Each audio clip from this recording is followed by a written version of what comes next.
Exercise question number 1.17.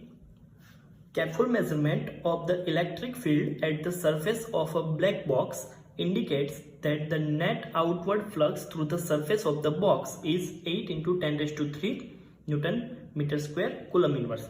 किसी box के लिए flux 8 into 10 raised to 3 newton metre square coulomb inverse है। So question is a, what is the net charge inside the box? Flux phi equal to 8 into 10 raised to 3 newton metre square coulomb inverse दिया हुआ है और charge हमें find करना है।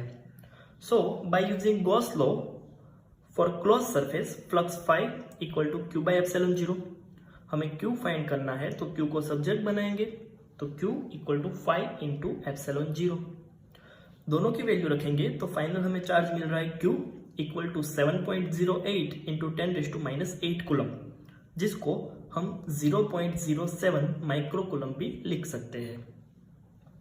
Second question b, if the net outward flux through the surface of the box were 0, could you conclude that there were no charge inside the box? Why or why not? मतलब इस box के साथ link total flux अगर 0 है तो क्या हम ऐसा बोल सकते हैं कि इस बॉक्स में कोई भी चार्ज नहीं है? तो students, net flux through a body depend on the net charge containing in the body. किसी भी बॉडी में कितना चार्ज है उसके ऊपर उसका नेट फ्लक्स डिपेंड करता है।